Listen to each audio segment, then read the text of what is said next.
Since ancient times, China has been a major exporting country, and the expression "made in China" has resonated across the world for thousands of years.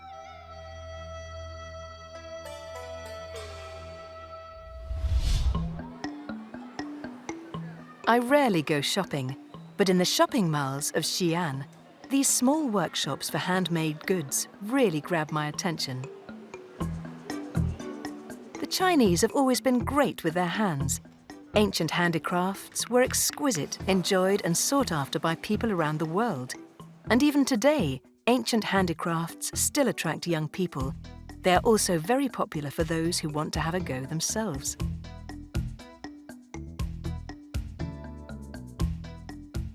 So I also plucked up the courage to have a go at pottery. 我也上手了哈。试一试。比方说，我让它高一点儿。你要想高一点，你要往中间锯。我来试一试。In ancient times, merchants from all over the Silk Road travelled thousands of miles to Chang'an to buy made-in-China products. As the world's largest exporter at the time, the masterpieces of Chinese artisans were often in short supply. People used the phrase 百工注释, literally 100 handicrafts and 9 markets, to describe the diversity of handicrafts and the prosperity of the marketplace. In fact, the earliest 百工 was actually an official position in charge of manufacturing. 这家皮具店呢是一个家族企业，他们希望这个店能够传承下去。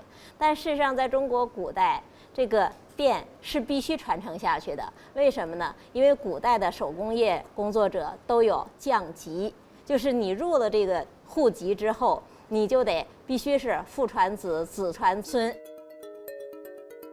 The craftsmanship registration system, which allows passing skills down from father to son, was arguably the most remarkable aspect of business administration.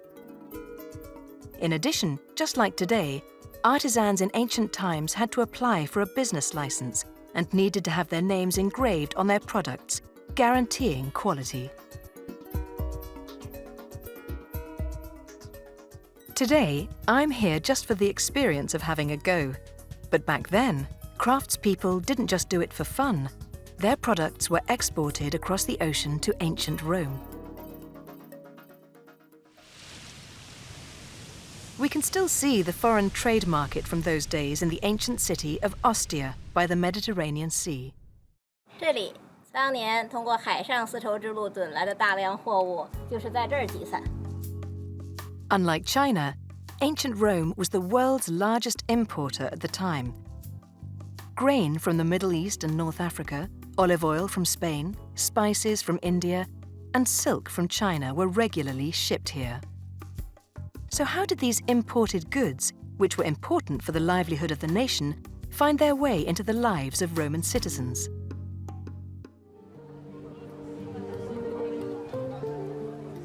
In the city of Rome, the eye-catching sight of open-air bazaars on streets and alleys, and even on piazzas, regularly appears at weekends, in scenes similar to Chinese fairs. These bazaars have been going on in Rome for over 2,000 years.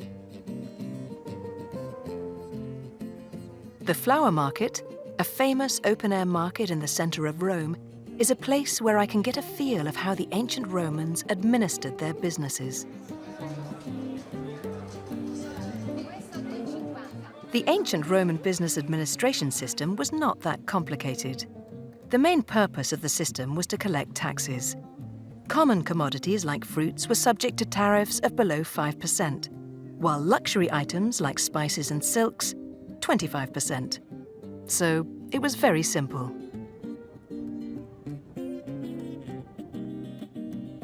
Not all traders here are native Italians. I guess that's how the Roman bazaar was 2,000 years ago.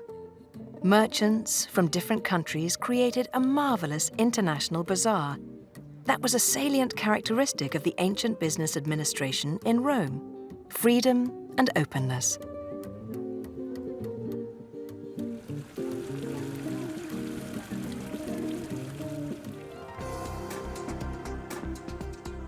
Two megacities with a population of over 1 million at the time, Chang'an and Rome, drove and influenced the commercial prosperity of the entire world through an efficient system of business administration.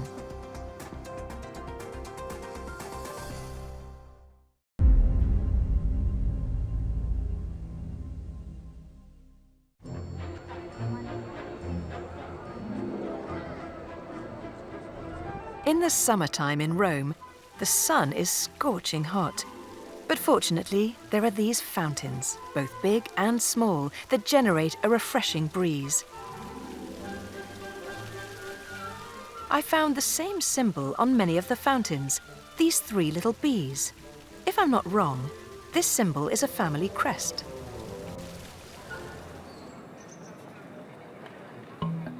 If you want to know about family crests, you must come to the Capitoline Museum, as a whole wall of family crests can be found here. 这些悬挂的像盾牌一样的东西，是罗马人的族徽。不同的图案呢，意味着它是不同的家族。有的中间是花，有的中间是树，这个是剑。Family crests have a history of thousands of years in Europe. First appearing on the shields of knights to distinguish friend from foe, so they were also called shield crests. Later they evolved into symbols of noble glory and lineage. After hunting along the wall for a while, I finally found the 3 blurry little bees. Which family did they belong to? And what do the 3 little bees mean?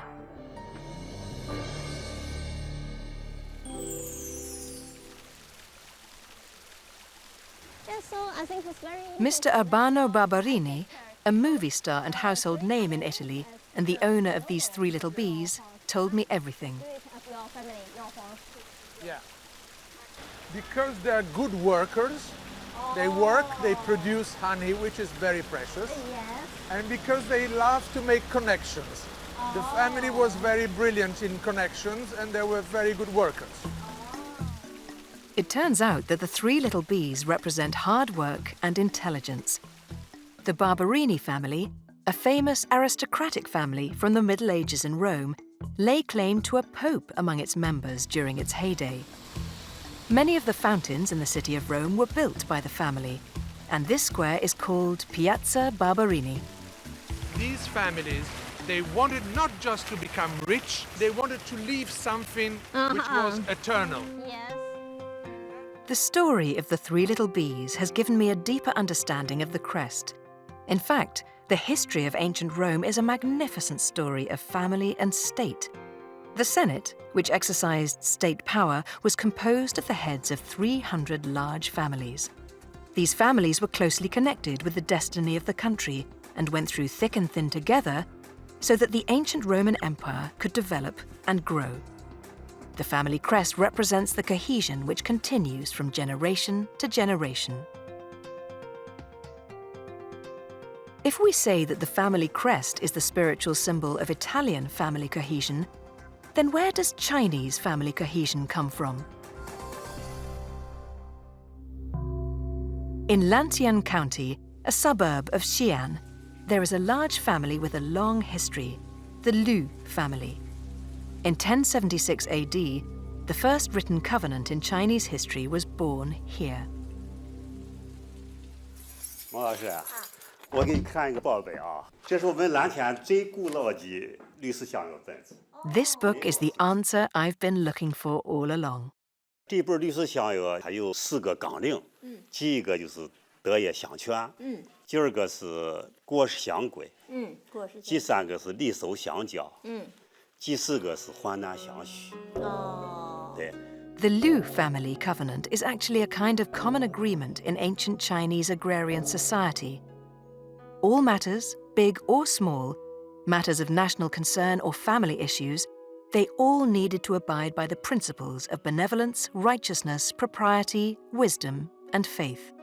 我们蓝田有句话就是娶媳妇盖房，大家帮忙。那就是这儿说的这个婚嫁则借其器用，等于说桌椅板凳、碗筷子什么的，到时候都可以借给这娶媳妇的人家。乡议对礼仪规定的很细，见长者门外下马，而且要行这个拱手礼，要这样行拱手礼。哎，对。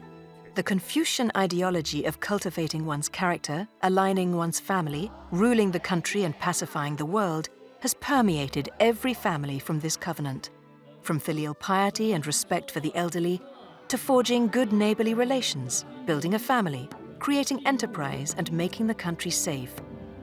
These are all natural sentiments of the Chinese people. The family, the nation and the world sharing in honor and disgrace are spiritual principles that Chang'an and Rome jointly upheld.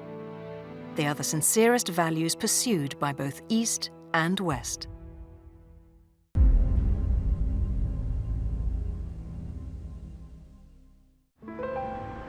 There are many eye-catching sculptures on the streets of the ancient capital, Xi'an. 我特别喜欢这个雕像，为什么呢？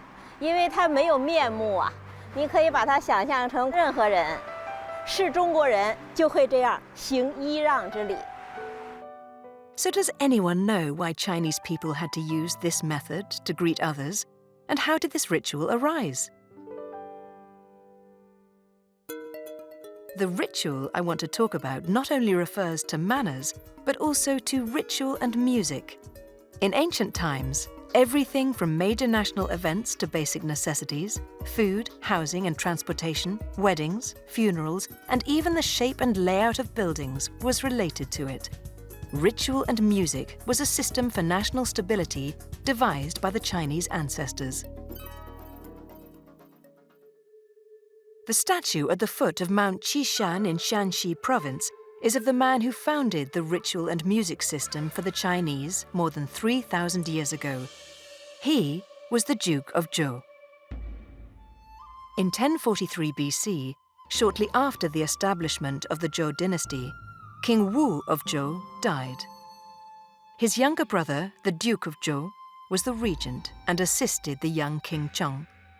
The Duke was faced with national unrest and civil strife, and so as to secure power, he created a system to maintain social order.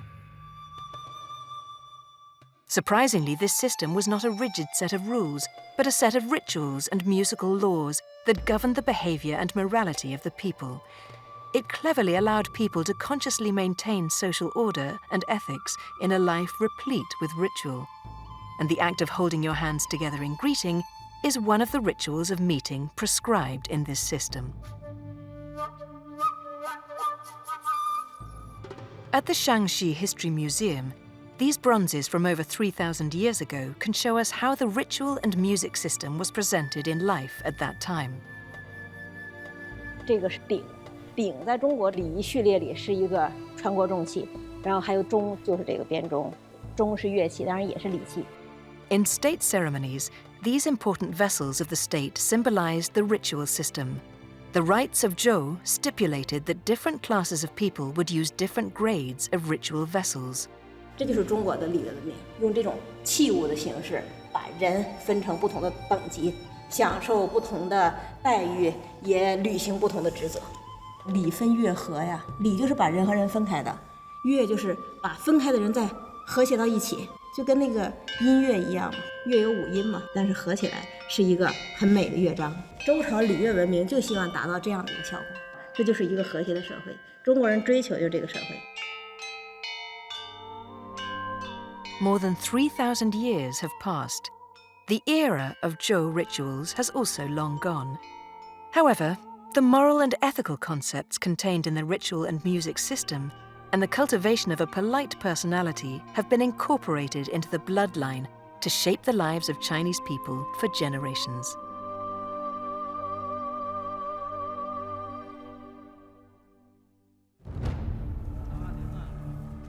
In ancient Rome, on the other side of the world, no one created rituals or music for these purposes. So what did they do to create moral standards and codes of conduct? I came to the Pantheon in the heart of Rome in search of answers. As people entered the temple, I had a wonderful feeling of spiritual elevation as I saw this beam of heavenly light from the dome. All the gods, as the name Pantheon suggests, gives the impression that there is a huge number of gods. In addition to protecting the people, this great array of gods also served another important function. I heard that in ancient Rome, a husband and wife would come to the temple and confide in the god in charge of reconciling their conflicts after they quarreled. The temple rules stated that when one person was confiding, the other party could not interrupt and must listen patiently. Under this rule, both sides would gradually calm down and stop arguing. Such details from everyday life make it easy to see that ancient Roman gods were not only protectors, but could also restrain and modify people's morals and behavior. The ancient Romans believed that gods were looking over them. The fear of the gods made them consciously rein in their behavior and abide by moral codes. In fact, whichever method was employed, the spiritual beliefs and behavior patterns that mankind explored were part of getting along with the world, standardizing their world, and making it more orderly, harmonious, and prosperous for all.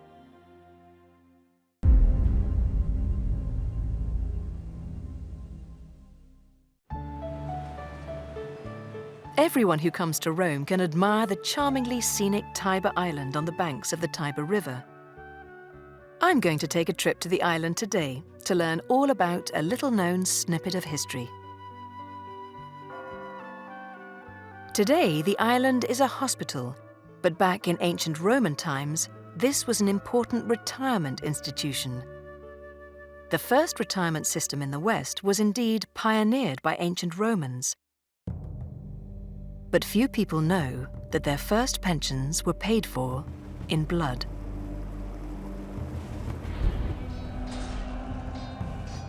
In 27 BC, victory in numerous wars gave birth to the mighty Roman Empire.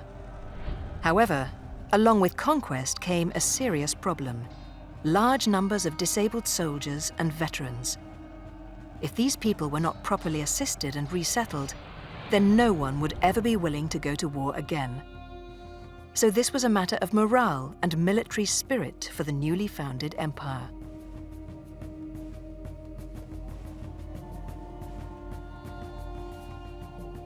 In 13 BC, the Roman Empire promulgated a system to provide pensions to veterans who had served for 20 years to relieve the suffering of disabled veterans and to appease the people. The system also provided soldiers who had won merits in war with a piece of land for their remaining years. Tiber Island was a convalescent sanatorium for the rehabilitation of wounded soldiers. 这岛啊是古罗马社会保障制度的一个很重要的组成部分。罗马是战争立国、战争发展。那如果对这些人没有相应的社会救助的话，就会造成社会的不安定因素。它一套完整的福利制度的设计，对于保证这个社会的长治久安、稳定发展，还是具有非常重要的意义的。 The ancient Romans didn't know that the welfare policies they used for the privilege of disabled veterans had just pioneered the Western social pension system. The island is a testimony to history. At the same time, China had also developed its own pension system, though it did not come from war. In the Xi'an Museum, there is a rare treasure. Can it provide the answer? 哎，孟老师您好，您要找的那个文物呢，我们给您找到了，在我们那个库房，我带您过去啊。好。好，孟老师您看，这就是那个鸠杖手。哎呀，那个错金银工艺。哇，哇，这不得了啊！这个工艺，西汉的。西汉。哦。This rare dove, inlaid with gold and silver, forms the stick head.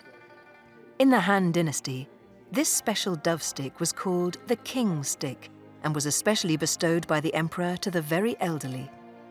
我能拿着看看吗？亲近文物。古人他有这个观念，就是说鸠它是不死之鸟。汉代呢，它以孝治天下。汉宣帝呢，他就是对这个80岁以上的老人，他都赏赐这个鸠杖。后来到汉成帝呢，他又降到就是70岁以上的人，他赐予王杖。这个朝廷规定老年人他拿这个，他就是一种身份象征，他就是一种这个权力的象征。 Since ancient times, the Chinese upheld a tradition of respecting the elderly and expressing filial piety, and the dove stick was such an auspicious object. As early as the Western Zhou dynasty, people gave dove sticks as gifts to their elders. By the Han dynasty, the imperial court officially promulgated the king's stick system, which stipulated that old people of certain ages be given the dove stick by the state to enjoy legal benefits. The edict of the king's sticks, unearthed from the tomb of the Han dynasty, recorded the privileges of the stick in detail. Old men with the stick were not restricted from entering government offices. They were exempt from taxation, and they would be paid the same as low-class officials. If someone beat or insulted an old man holding the stick, he would be punished for treachery. 这件精美的鸠杖手，其实就是咱们汉朝颁的老年证啊。所以中国古代所谓以孝治天下、孝老爱亲这个原则，就通过这么一件小小的文物践行出来的。A small dove stick head clearly reveals to us that the rights of old people were protected by law in ancient China. The welfare system from then to the present has always put respect for the elderly first. This is our inherited cultural heritage, which has been maintained to this day.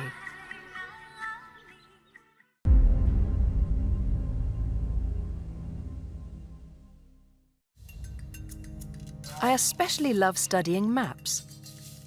I was pleasantly surprised by the old maps in the museum in Rome, because I could see what Rome looked like in its early days. The Italian peninsula looks like a beautiful high-heeled boot. In its earliest form, Rome was, however, just a tiny clan surrounded by powerful forces. Like volcanoes in the Apennines, these powerful states could erupt at any moment and engulf weak Rome. But the course of history is unpredictable, and ancient Rome, which originally just eked out an existence, eventually rose up to become a superpower that spanned Europe, Asia, and Africa. How did this underdog manage to prevail?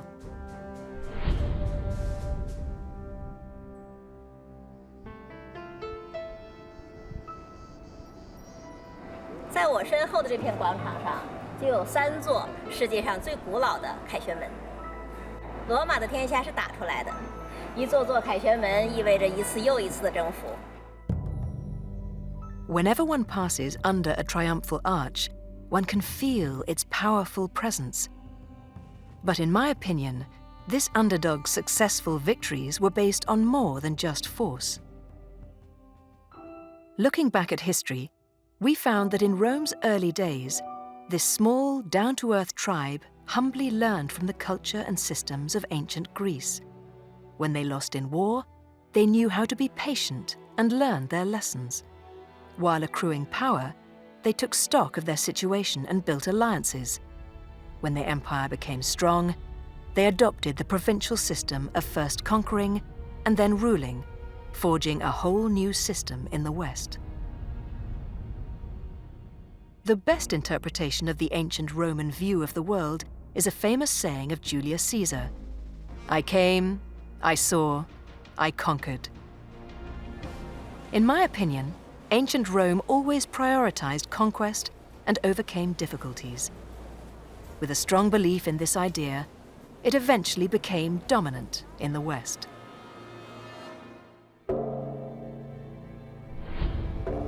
In the same historical period, China also found itself with the powerful Han and Tang dynasties. How was the Chinese view of the world different from that of ancient Romans? Perhaps we can find the answer in this imposing royal mausoleum.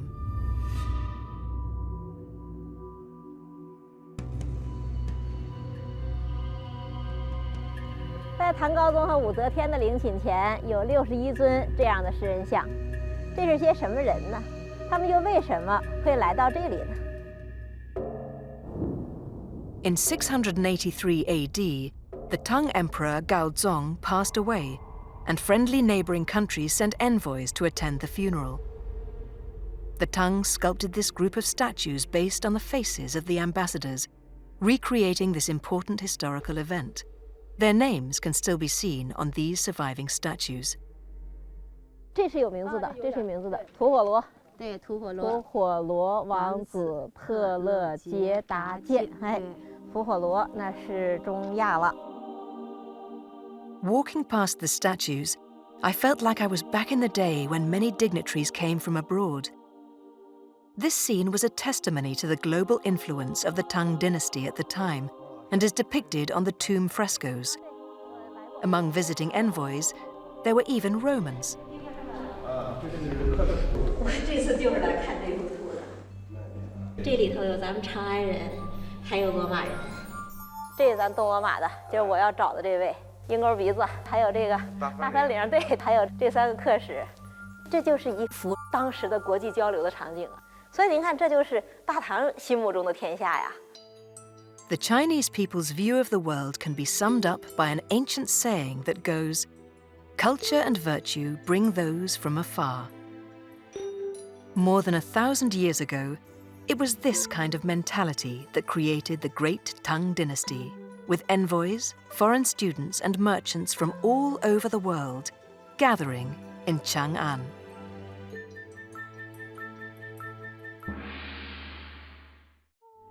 The clouds of history have long blown away, but the road that gives rise to the great powers make us ponder. An understanding of the past leads to comprehension of the future. To summarize my journey, mutual understanding has nothing to do with distance, and even if we are thousands of miles apart, we remain close.